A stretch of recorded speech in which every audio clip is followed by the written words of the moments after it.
உங்களுக்கு நான் சப்போர்ட்டாக இருப்பேன். மேஷ ராசிக்கும் கன்னி ராசிக்கும் நெக்ஸ்ட் இயர்லேருந்து கண்டிப்பாக சப்போர்ட்டாக இருப்பேன். அப்போ மீன ராசியை கை விட்டிங்களா ஜோதிட நிலைன்னு கேட்டிங்கன்னா அப்படி சொல்லிட முடியாது. எனக்கு எப்போவுமே மீன ராசி அப்படிங்கிறது ஒரு ஸ்பெஷலான ராசி தான். நான் வந்து என்னுடைய 20 வயசுலேருந்து அஸ்ட்ராலஜியை செல்ஃபாக ஓனாக தான் நான் கற்றுக்க ஆரம்பித்தேன்.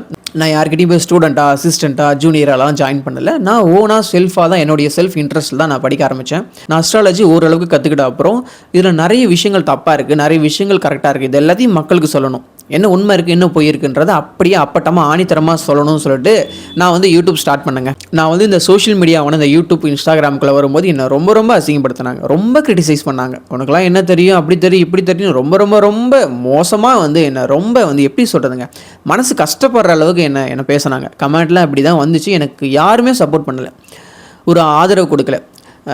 நம்ம நல்ல விஷயங்களை சொன்னால் கூட அதை யாருமே பார்க்கல.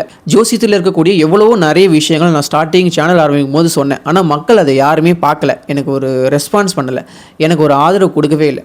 ஜோதிட நலனுக்கு ஆதரவு கொடுத்து உத்வேகப்படுத்தி உங்களால் முடியும், நீங்கள் மேலும் மேலும் வீடியோக்கள் போடுங்க, நான் உங்களுக்கு சப்போர்ட் பண்ணுறோன்னு என் கூட நின்ன ராசி எதுன்னா மீன ராசி தான். மீன ராசியில் பிறந்தவங்க தான் எனக்கு சப்போர்ட் பண்ணாங்க. அவங்களால தான் ஒரு அளவுக்காச்சும் ஒரு குறிப்பிட்ட ஒரு ஃபாலோவர்ஸ் ஆச்சு எனக்கு இப்போது இன்ஸ்டாகிராமில் கிடச்சிருக்கு. மற்ற எந்த ராசியில் பிறந்தவங்களும் எனக்கு சப்போர்ட் பண்ணலை. நான் அவங்கள பற்றி நிறையவே ஆரம்ப காலத்தில் பேசியிருக்கேன். பட் அவங்க எல்லாருமே என்னை வந்து கிரிட்டிசைஸ் தான் பண்ணாங்க, ஏளனம் தான் பண்ணாங்க, ரொம்ப பேடாக தான் அசிங்கமாக கமெண்ட்டில் திட்டுவாங்க. இது எல்லாமே நடந்திருக்கு.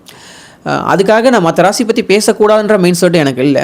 இதை நான் எப்படி பார்க்குறேன்னா, ஒரு புதுசாக இந்த உலகத்துக்கு வரக்கூடிய ஒரு குழந்தைக்கு ஒரு அம்மா எந்த அளவுக்கு ஆதரவாக இருந்து அந்த குழந்தையை வளர்த்து விட்டால் அந்த குழந்தை கடைசி வரைக்கும் அந்த அம்மாவை மறக்கவே மறக்காது. அந்த மாதிரி தான் நான் யூடியூப்குள்ளே வரும்பொழுது எனக்கு ஆதரவாக இருந்த ராசி எதுனா மீனராசி மட்டும்தான். மீனராசிக்காரங்க நிறைய பேர் அப்போ இருந்தால் எனக்கு ஒரு 100 சப்ஸ்கிரைபர் இருந்தாங்கன்னா ஒரு 10 பேர் மீனராசியாக தான் இருந்தாங்க. அந்த 10 பேர் எனக்கு சப்போர்ட் பண்ணாங்க. மற்ற ராசியில் பிறந்த யாருமே எனக்கு பெருசாக சப்போர்ட் பண்ணலை. ஸோ நான் வந்து இந்த யூடியூப்குள்ளே இந்த உலகத்துக்குள்ளே வரும்போது எனக்கு வந்து ஒரு ஆதரவாக இருந்தது, ஒரு அம்மாவாக இருந்தது யாருன்னா மீனராசிக்காரங்க தான். அவங்க தான் என்னை சப்போர்ட் பண்ணாங்க. அவங்க கொடுத்த நம்பிக்கையில் தான் நான் இவ்வளோ தூரம் வந்தேனே, இவ்வளோ விஷயங்களை நான் சொன்னேனே. ஸோ அவங்களுக்கு ஒரு நன்றி உணவாக இருக்கணும், நன்றி கடனாக இருக்கணுன்ற ஒரு விஷயத்துக்காக மட்டும்தான் நான் மீனராசி பற்றி நிறைய பேசுகிறேன். ஈவன் ஜென்ம சனி அவங்களோட சேர்ந்து இருக்குன்றதுனால தான் நான் ஜென்ம சனியில் ரொம்ப கஷ்டப்படுறதுனால தான் மீனராசி பற்றி நிறைய சொல்லியே ஆகணும் அப்படிங்கிறதுனால என் ஹார்ட்டுக்கு நெருக்கமாக இருக்கக்கூடிய மீனராசி பற்றி நான் இவ்வளோ பேசிக்கிட்டு இருக்கேன். அடுத்த வருஷத்துக்கு அப்புறம் மீனராசிக்கிட்ட இருக்கக்கூடிய பிரச்சனைலாம் தீர்ந்துடும் இல்லையா. மீனராசி பற்றி நான் பேசுகிறது கம்மி பண்ணிப்பேன். மீனராசி பற்றி நிறைய பேச போகிறது கிடையாது. இந்த வருஷம் தான் மீனராசி பற்றி நிறைய பேசுவேன். அடுத்த வருஷத்துலேருந்து மேஷ ராசி பற்றியும் கன்னி ராசி பற்றியும் நிறைய பேச போகிறேன். மற்ற ராசியில் பிறந்த யாராக வேணால் நீங்கள் இருக்கலாம். நீங்கள் எனக்கு சப்போர்ட் பண்ணீங்க அப்படின்னா நான் எல்லா ராசி பற்றி பேசுவேன். உங்கள் மனசுக்கு நெருக்கமாக உங்களோடு இருந்து உங்கள் வீட்டில் ஒருத்தவங்க இருந்து உங்களுக்கு சில சஜஷன் சொன்னால் எப்படி இருக்குமோ அந்த மாதிரி நான் உங்களுக்கு பேசுவேன். நான் வந்து ஒரு வியாபாரத்துக்காக ஒரு ஆர்டிஃபிஷியலாக எதையும் நான் பேச மாட்டேன். என்னுடைய உள்ள என்ன இருக்கோ, என்னோட உள்ளுணர்வு என்ன சொல்லுதோ அதை தான் நான் உங்ககிட்ட அப்படியே ஷேர் பண்ணுவேன். உங்களுக்கு நான் எப்போவுமே சப்போர்ட்டிவாக இருப்பேன். அது மட்டும்தான், அந்த ஒரு நோக்கம் மட்டும்தான் எனக்கு எப்போவுமே இருந்துகிட்டு இருக்குது. ஜோதிட நலன் வந்து யூடியூப்குள்ளே இல்லை இன்ஸ்டாகிராமுக்குள்ளே வரும்போது கூட காசு பார்க்கணும், வியாபாரம் பண்ணணும், நிறைய பணம் சம்பாதிக்கணும், அஸ்ட்ராலஜி நிறைய பேர் நம்புகிறாங்க, அவங்களோட நம்பிக்கையெல்லாம் யூஸ் பண்ணி நிறைய காசு பார்க்கணுன்ற அளவுக்கான அஸ்ட்ராலஜி நிறைய பேர் நம்புகிறாங்க. அவங்க நம்பிக்கை எல்லாத்தையும் யூஸ் பண்ணி நிறைய சம்பாரிச்சிக்கணும், இதுதான் கரெக்டான டைம் நான் யோசிக்கவே இல்லைங்க. நான் சோஷியல் மீடியாக்குள்ளே வரும்பொழுது மைண்டில் ஒன்று ஃபிக்ஸ் பண்ணிட்டு தான் வந்தேன். கண்டிப்பாக ஜோசியத்தை வியாபாரம் ஆக்கிடவே கூடாது, அதை சர்வீஸ் ரிலேட்டடாக தான் நம்ம மக்களுக்கு சொல்லணும், மக்களுக்கு சர்வீஸ் பண்ணணுன்ற நோக்கத்தோடு தான் வந்தேன். இப்போ வரைக்கும் நான் அந்த நோக்கத்தோடு தான் பயணிச்சுட்டு இருக்கேன். அதனால தான் நான் ஜாதகம் பார்க்குறதில்ல நான் சொல்லிடுறேன். ஒருவேளை நான் ஜாதகம் ஒரு சில பேருக்கு பார்த்தா கூட அவங்ககிட்ட நான் காசு வாங்குறதில்ல. அதை நான் வியாபாரமாக கொண்டு வரல. நான் ஜோசியத்தை வியாபாரமாக கொண்டு வந்துட்டேன். என்னுடைய நோக்கம் முழுக்க வந்து பிஸ்னஸ் பண்ணுறதா மட்டும் இருந்துச்சுன்னா நான் போடுற கண்டென்ட் வீடியோ எல்லாமே வேறு மாதிரி இருக்கும். என்னுடைய நம்பரை முதல்ல நான் பயோவில் வச்சுருப்பேன். எனக்கு வியாபாரமாக்கணுன்ற ஆசைலாம் கிடையாதுங்க.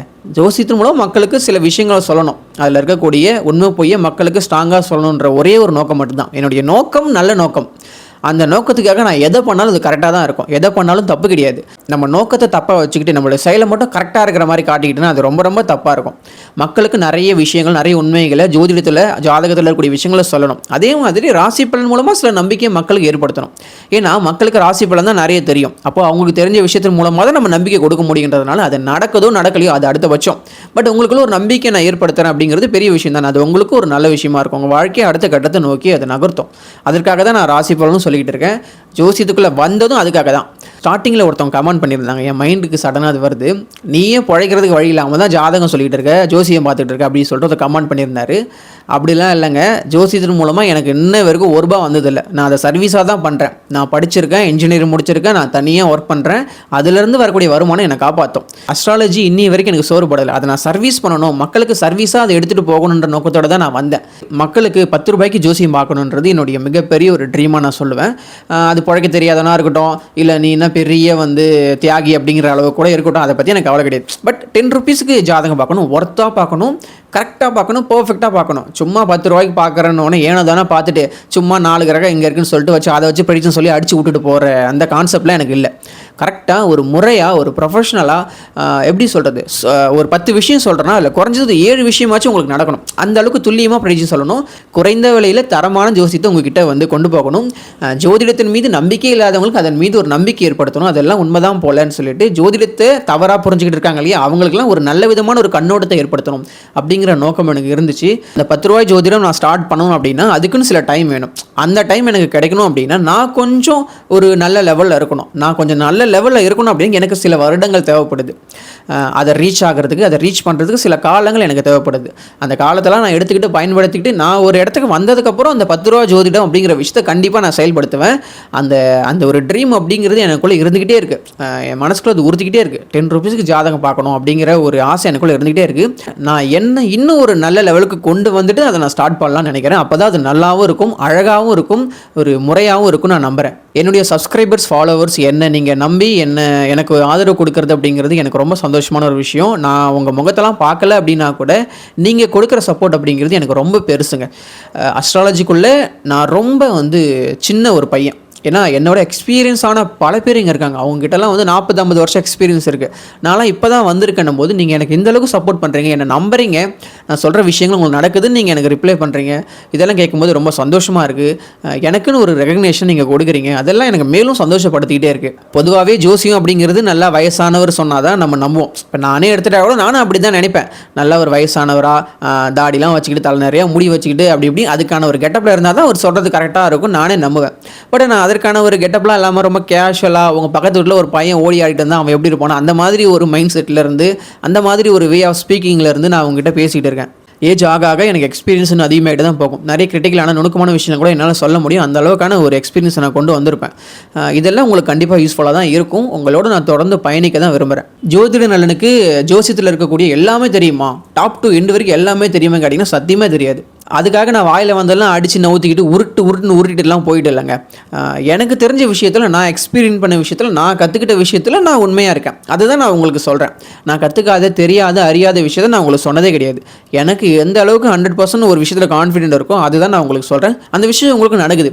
நீங்கள் பதிலுக்கு எனக்கு கொடுக்குறீங்க இல்லையா, நீங்கள் சொல்கிறது கரெக்டாக இருக்குது அப்படின்னு சொல்லிட்டு நீங்கள் சொல்கிறீங்க இல்லையா, அப்போது நான் கற்றுக்கிட்ட விஷயத்தோடைய அந்த உறுதித்தன்மை அப்படிங்கிறது கரெக்டாக தான் இருக்குது. அதில் எந்த தப்பும் கிடையாது. ஸோ இதிலேருந்து மேலும் எப்படி டெவலப் பண்ணுறது அப்படிங்கிறத மட்டும் தான் நம்ம யோசிக்கணும். நமக்கு எல்லாம் தெரிஞ்சிருச்சு, மக்கள் எல்லாம் நம்ம நம்பிட்டாங்க, இது போதும், இதை வச்சு நம்ம பணத்தை சம்பாதிச்சிடணும் நான் யோசிச்சேன். நான் என்னால் அடுத்த கட்டத்துக்கு போக முடியாது. மக்களுக்கு நிறைய பிரச்சனை இருக்குது. நார்மலாக வேலை இல்லை, வீடு இல்லை, ஹெல்த் பிரச்சனை அப்படின்னு சொல்லிட்டு சில விஷயங்கள் இருந்தாலும் இதை விட தாண்டி மக்களுக்கு நிறைய விஷயங்கள் இருக்குது. அது எல்லாத்தையும் ப்ரெடிக்ஷன் எடுக்கணும் அப்படின்னா நிறைய விஷயங்கள் நான் கற்றுக்கணும். காசு பக்கம் மைண்டை திருப்பிடக்கூடாது. எனக்கு தான் எல்லாம் தெரியுன்ற ஆணவத்தை வந்து மைண்டுக்குள்ளே கொண்டு வந்துடக்கூடாது.